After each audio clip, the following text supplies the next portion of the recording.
From the School of Journalism and Mass Communication at the University of North Carolina at Chapel Hill, this is Carolina Week.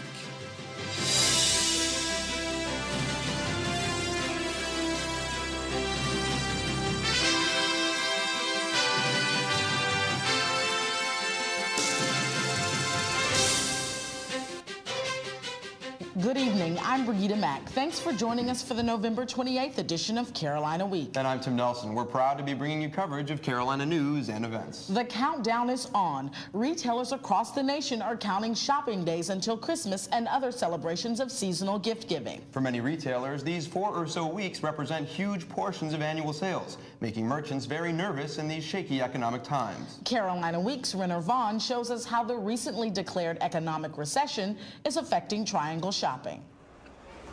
Shoppers line the malls in hopes of finding the best day after Thanksgiving deals.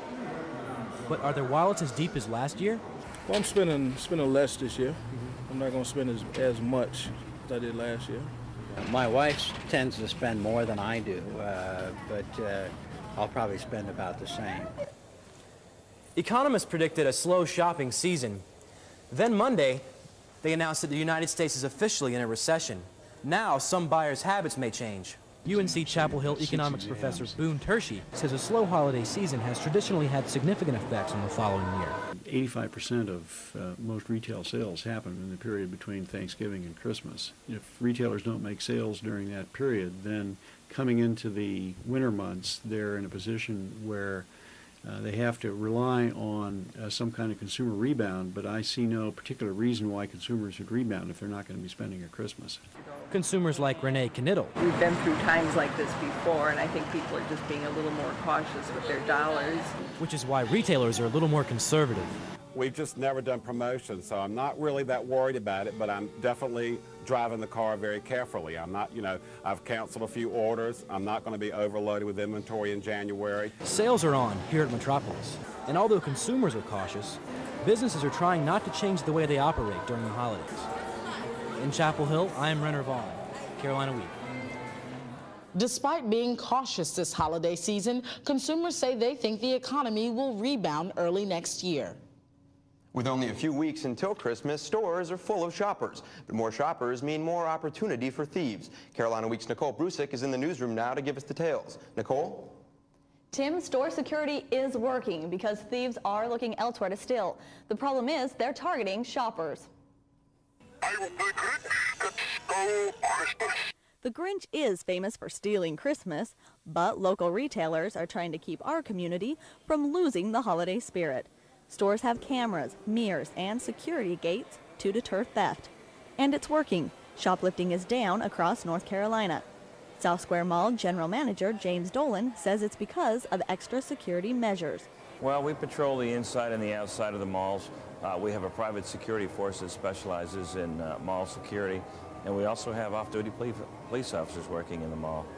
The State Bureau of Investigation reports that from 1999 to 2000, shoplifting dropped by almost 3,000 reports.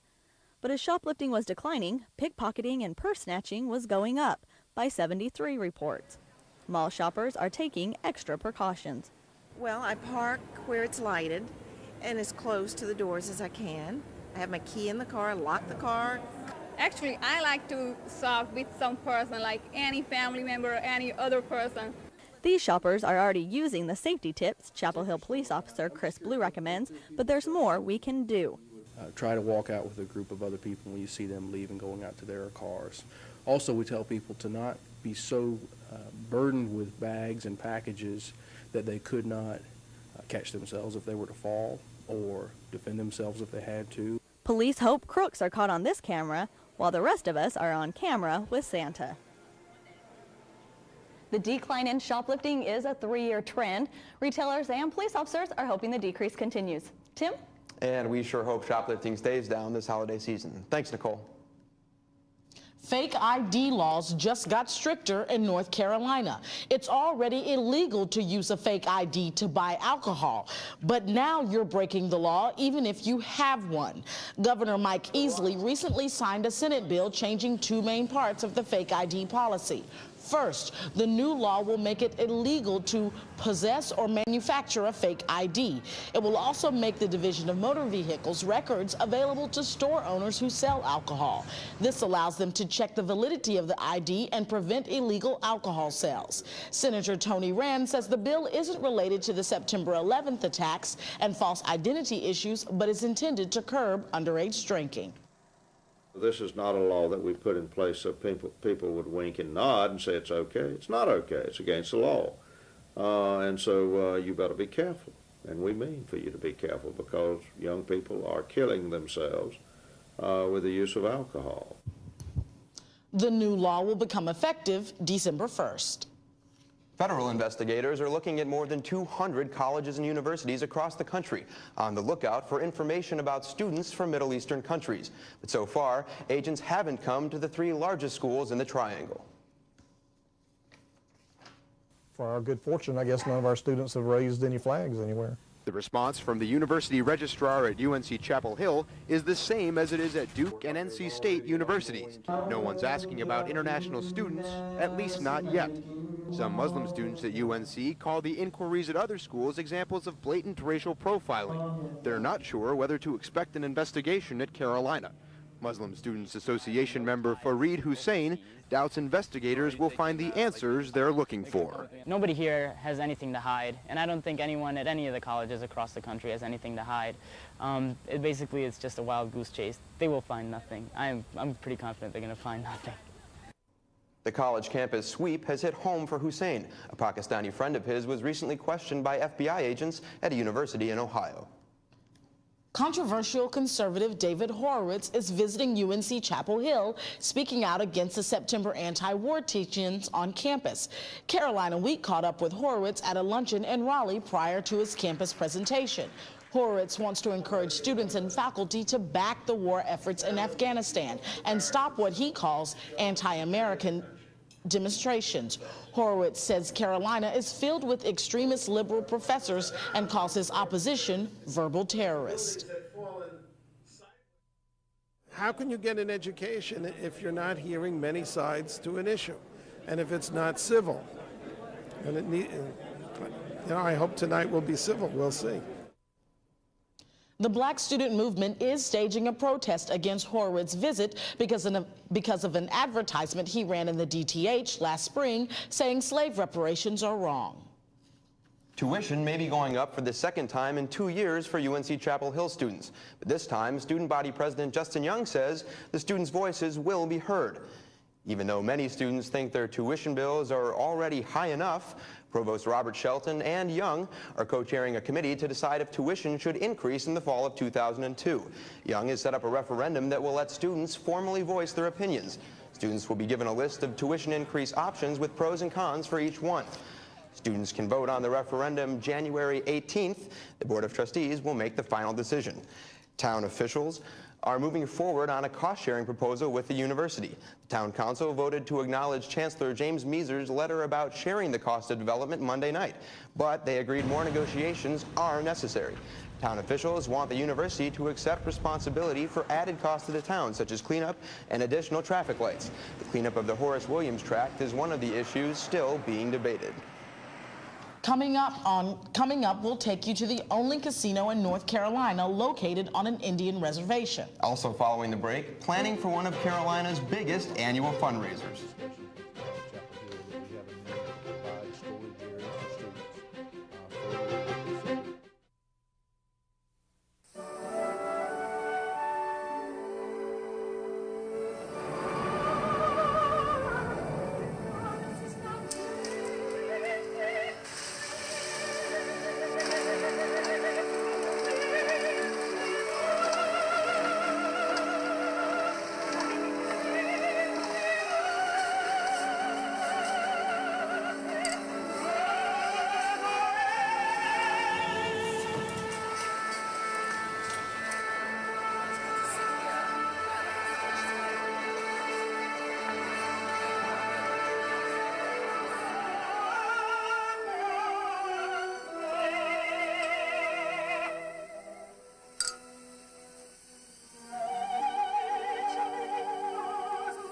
CTV brings you the best seat in the house, yours.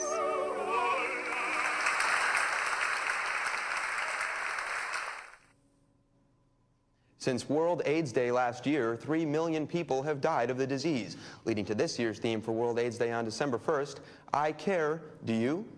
Student volunteers are in the pit this week, handing out condoms and other personal items advocating safe sex. Focus is on youth in the 21st century and their role in the AIDS epidemic. Scott Butler is the coordinator of the Human Sexuality Programs at Student Health. It seems to be a problem in this particular age group, and we kind of focus our educational and prevention methods specifically at this population. According to the most recent UN AIDS report, 250,000 Americans between the ages of 13 and 25 have HIV/AIDS. That's 25% of the 1 million people in this country infected with the disease. The worldwide estimate is 36 million. In this week's Speak Out segment, we asked UNC students how AIDS has affected their lives. Well, it hasn't really directly affected my life because I don't personally know anyone with AIDS or no one in my family has AIDS, but it has affected the way I go about treating relationships and stuff like that, and trying to protect myself and protect my partner. My best friend's dad was one of the researchers and doctors who first discovered what HIV and AIDS were all about, and were really into it. And so her dad, he's close to my family, and so I've been growing up knowing about AIDS my whole life, and I think that's made me very aware of it from a younger age than a lot of other people. I think it's made me more aware of being responsible and being aware of what can be harmful to your body. Our sample isn't scientific and shouldn't be taken as a reflection of widespread opinion on campus. The 4th annual dance marathon is months away, but students at UNC Chapel Hill are already busy preparing. The food committee must find local restaurants to donate food for the dancers. The silent auction committee must pick a place at Fetzer Gym to house the auction, and they have to get the gift donations from businesses. It's a busy time. Stressful times right now, trying to lay all the groundwork. It's going to be really exciting to see things come together in February, but right now it's really overwhelming to see how much we still have left to do. More than 900 students applied to dance in this year's marathon, which will take place February 22nd and 23rd. November is Native American Heritage Month. In the second part of our series about the Cherokee Reservation in western North Carolina, Carolina Week's Regina Willis explores whether a casino has changed life there. Cherokee's economy has long been based on tourism, and no tourists means no jobs. We did have 50% unemployment sometimes during the wintertime, and unemployment going as high as 20% in the summertime. Tribal spokesman Brandon Stevens says because most businesses were tourism-based, common items were hard to come by. Women, if you wanted to buy legs pantyhose, it's a 15-mile trip. Men, if you wanted to buy razor blades, it's a 15-mile trip for you to go to the nearest grocery store. But tourism and life in Cherokee have changed. Some people come to Cherokee to learn about the tribe's history or to experience the great outdoors, like watching the water flow. But others come to gamble and try to increase their cash flow. Harrah's Cherokee Casino is only 4 years old and already one of the top 3 attractions in the state. Former Cherokee Chief and Casino Representative Joyce Dugan says Harrah's has revitalized the town. It's brought a tremendous amount of people in, particularly in those winter months. And with business comes jobs. It's the best place in this whole area to work. Jeremiah Johnson is a guest safety officer at the casino, and employees aren't the only ones who benefit. Half the profits go directly to members of the Cherokee tribe. Dugan says that's up to $5,000 a person each year. The other half of the profits go to the tribal government. Carolina freshman Travis Hips grew up on the reservation. He says new stores have made life easier for Cherokee residents, but worries the casino and growing development distract from the native culture. A lot of the families that used to come and bring their kids to see all the heritage, I think they're somewhat scared away because they think it's a gambling town now. The Cherokee will continue to strike a delicate balance between promoting their history and gambling with their future. In Cherokee, I'm Regina Willis, Carolina Week. The casino is a bit untraditional. There are only slot machines and no alcohol is served.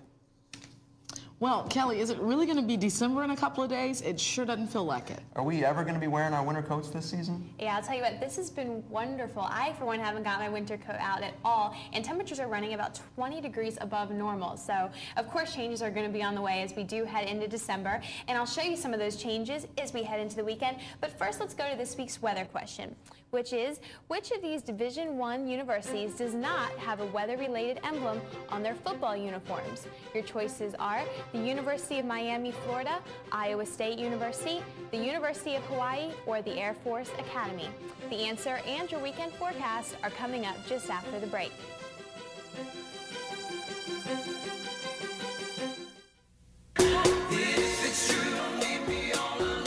Hola, soy Mark Anthony para Red, recording artists, actors, and athletes against drunk driving.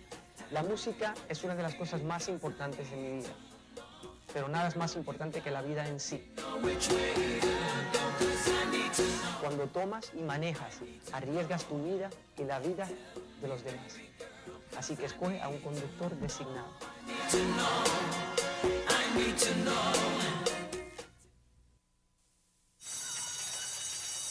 What's wrong, Mrs. Jenkins? Come on, you can tell me. Well, there's no funding for the new reading program, and I've tried everything and nothing works. It's not fair. Nobody ever gives me funding. When adults run out of ideas, they can feel as frustrated as kids. ConnectForKids.org has thousands of resources for helping kids in your community. Mrs. Jenkins, holding your breath is not going to get you any more funding. ConnectForKids.org, guidance for grown-ups. Hi, and welcome back to Carolina Week. Well, unseasonably warm weather has been the trend over the last couple of days, and record-setting high temperatures are bringing many students back outdoors to enjoy the beautiful weather. This puppy is enjoying the warmth and sunshine now, but in a few weeks, as the inevitable wintry weather approaches, he's going to need a home to go to. If you're interested in adopting the storable little guy before the cold weather gets here, log on to our website, carolinaweek.org, for more information. And while this week has held just beautiful conditions, over the weekend we finally saw some gray skies and some rainfall, breaking the month-long drought.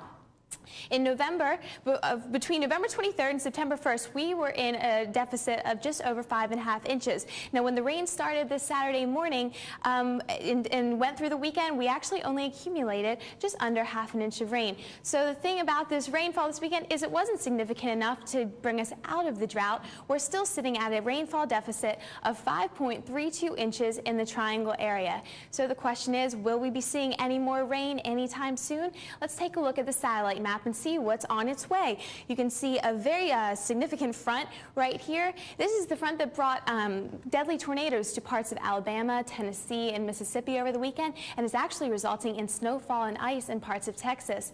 Now, this front is actually going to start to fizzle out as it heads towards our region. And let's take a look at what the forecast map shows as we head into Friday morning.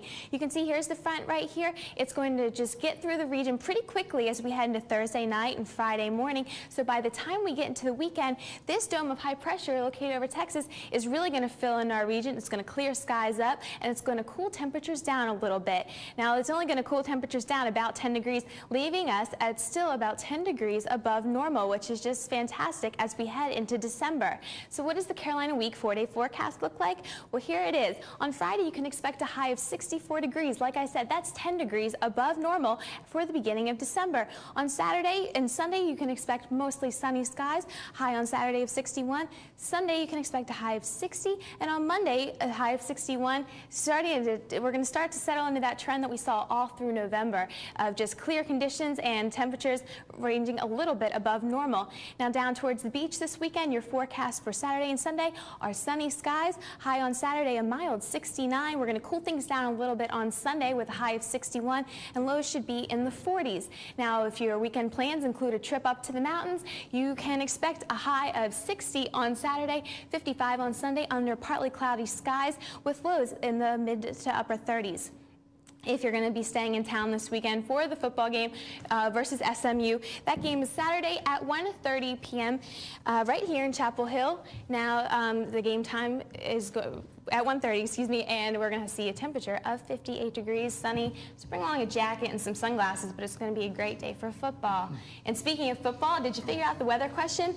Which of those teams doesn't have a weather-related symbol? Is it the Air Force Academy by any chance? It's not. They have a lightning bolt on their helmet. The right answer is the University of Hawaii. They recently changed their mascot. They're just the Warriors now instead of the Rainbow Warriors. So there's nothing weather-related on their uniforms anymore. Thanks, Kelly. Well, Ben, no weather-related emblems on the Tar Heel uniforms either, but while most of us were eating, some Tar Heels were playing.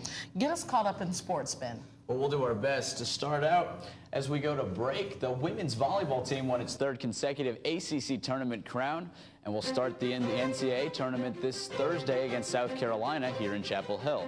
The women's basketball team won the Winthrop Lady Eagle Classic, improving to 5-1 on the season. More to come on soccer, basketball, and football when Carolina Week Sports returns. What would you do if your mother asked you? So class 10, what do you want to be when you grow up? Oh, that's right. Yes, Molly? I want to be a supermodel when I grow up. How about you, Josh? I want to be a cowboy when I grow up. Well, doesn't anybody want to be a designated driver when they grow up? A what? Designated. I don't know what that is. Driver? You heard it?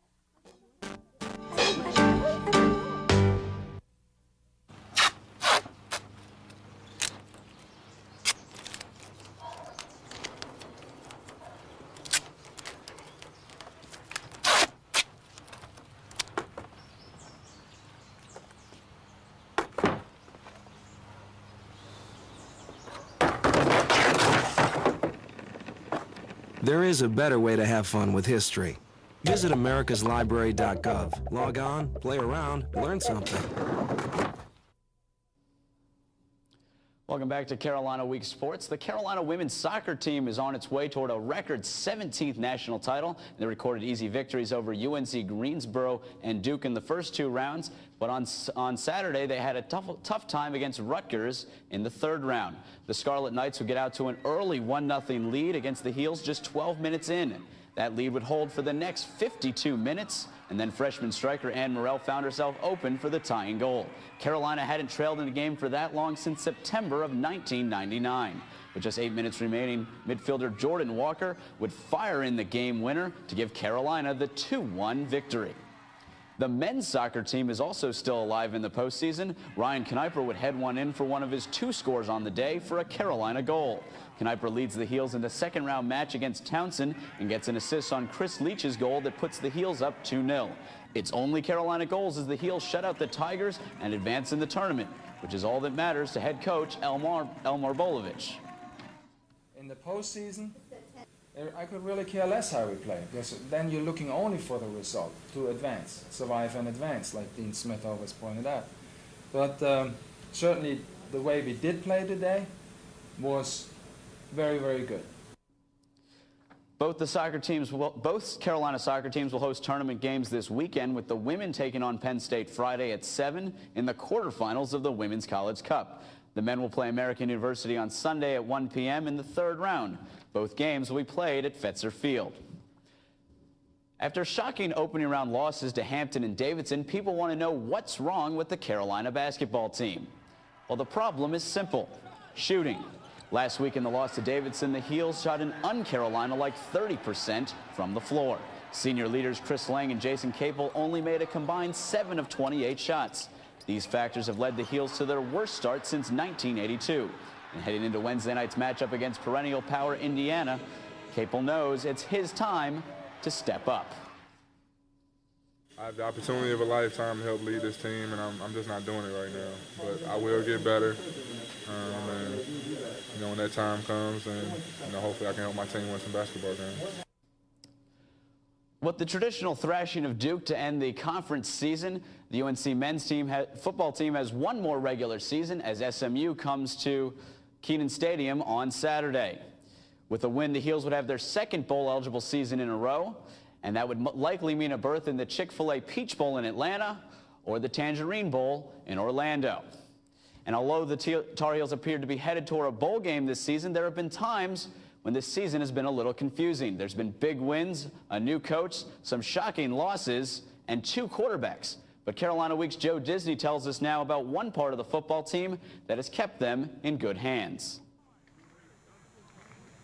The passing game is a two-way equation, and for Carolina, it's the strongest part of the offense. On one side is the quarterback, but that has changed plenty this season. But on the other half is a steady, exciting group of receivers that's been there all season. I think they're a very, very talented group, but I think they've played even beyond. I think they've really come together as probably a unit as well as any one of our units on our team. Amongst the group, each has its own identity. Yeah, you have Boz, who's got long arms. He's definitely a deep threat. You got Sam, a guy who runs good routes over the middle. He's a tough receiver, catches the ball in traffic. Myself, just consistent. I guess you can call me the glue, man. I can fit anywhere, you know. And Brandon's also a guy who can catch the ball and run after it. And each one wants the ball. Somebody catch the ball, we'd be like, ah, man, I should have caught that ball. You know, we're happy for the person who ever catch the ball, but I mean, we're just very competitive.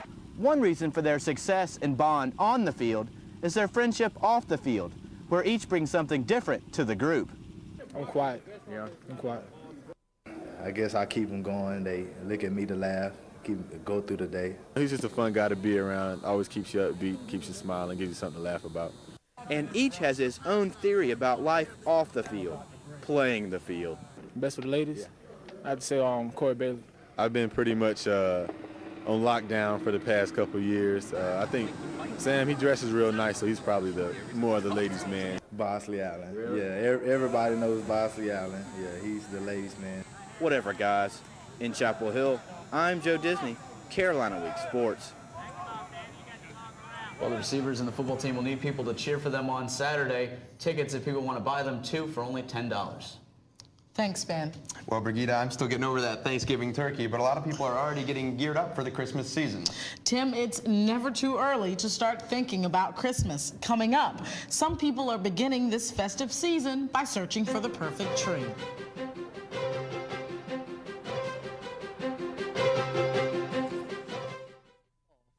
One of the most peaceful places on campus is the Forest Theater. Many great plays are held in this place of serenity. But my favorite times are when nothing at all is going on, and the colorful canopy of leaves overhead shelters you from the cares of the world. No one knows the real Carolina like a student.